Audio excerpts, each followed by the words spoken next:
আসসালামু আলাইকুম। আপনার মুরগি কি হঠাৎ হঠাৎ মারা যাচ্ছে, ওষুধ দিয়েও কাজ হচ্ছে না? তাহলে এই ভিডিওটি সম্পূর্ণ আপনি দেখুন, কারণ এই এক ভিডিওতেই আপনি 5টি ভুলের কথা জানতে পারবেন, যে ভুলগুলা ম্যাক্সিমাম খামারিরা করে। আর তার এই 5টি ভুলের কারণে তার খামার শেষ হয়ে যায়, বলতে গেলে ধ্বংস হয়ে যায়। তো চলুন আমরা আজকে জানি এক এক করে 5টা ভুল কী কী। 1 নাম্বার ভুল হচ্ছে ভেজা আর নোংরা ঘর। আমাদের মুরগির ঘর অনেক সময় অনেক খারাপ থাকে, ভিজা থাকে, লিটার নষ্ট হয়ে থাকে। তারপর মুরগির পায়খানা দিয়ে একদম ভিজা ভিজা ভিজা ভিজা অবস্থান থাকে। এটার থেকে আপনাকে এটার সমাধান হচ্ছে আপনার ঘরটা শুকনো রাখবেন। সপ্তাহে 2-1 বার আপনি এই লিটারগুলো চেঞ্জ করে দিবেন, যেহেতু গ্যাস না হয়, ভিজা না হয়। নাম্বার 2, হঠাৎ খাবার পরিবর্তন। আজ এক কোম্পানির ফিড ব্যবহার করলেন, কাল আরেক কোম্পানির। এতেও অনেক মুরগির সমস্যা হয়, মুরগির পেটের সমস্যা হয়, মুরগির পাতলা পায়খানা হয়। সেই ক্ষেত্রেও অনেক সময় হঠাৎ অনেক মুরগি মারা যায়। সমাধান হচ্ছে 3 থেকে 5 দিন ধীরে ধীরে ফিড বদলাবেন। নাম্বার 3, এক জায়গায় বেশি মুরগি রাখা। ভিড় বেশি হয়, বাতাস কমে যায়, আর রোগে আক্রান্ত হয় অনেক বেশি।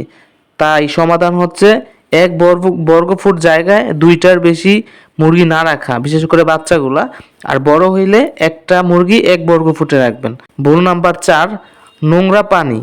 আমরা অনেকেই জানি না যে নোংরা পানি দিলে মুরগির কি ক্ষতি হয়। তার মানে আপনাকে ভালো পানি দিতে হবে, জীবাণুমুক্ত পানি দিতে হবে। আর মুরগিকে অবশ্যই ভালো পানিটা দিতে হবে। আর যদি আপনি ভালো পানি না দেন, সেই ক্ষেত্রে অনেক মুরগি মারা যাবে। এটাও ভুলের মধ্যে অন্যতম একটা বড় ভুল।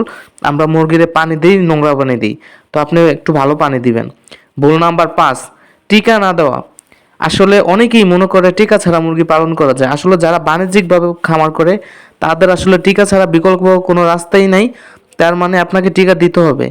টিকা, বিশেষ করে টিকার অভাবে নিউক্যাসেন বা গাম্বুরু এইসব রোগে, বার্ড ফ্লু এইসব রোগে মুরগি আক্রান্ত হয়ে অনেক মুরগি মারা যায়। তাই আপনাকে টিকা দিতে হবে। টিকার গুরুত্ব অনেক বেশি। অনেকেই টিকা দেয় না, অনেক সময় টিকা পাওয়া যায় না সময় মতো। তাই আপনি মুরগির সাথে সাথে, খাবারের সাথে সাথে অবশ্যই আপনি টিকাটাও সংগ্রহ করবেন, যেমন আপনি টিকাটা সময় মতো আপনি দিতে পারেন। তো আজকে এই 5টা ভুল নিয়ে আমরা আলোচনা করলাম। আমাদের চ্যানেলে নতুন হয়ে থাকলে আমাদের চ্যানেলটি সাবস্ক্রাইব করে আমাদের সাথে থাকবেন। আর আপনি যদি নতুন খামারি হন, এই ভিডিওটি অবশ্যই শেয়ার করবেন। তো ধন্যবাদ পুরো ভিডিওটি দেখার জন্য। আজকে এই পর্যন্তই। ভালো থাকবেন, সুস্থ থাকবেন। আসসালামু আলাইকুম।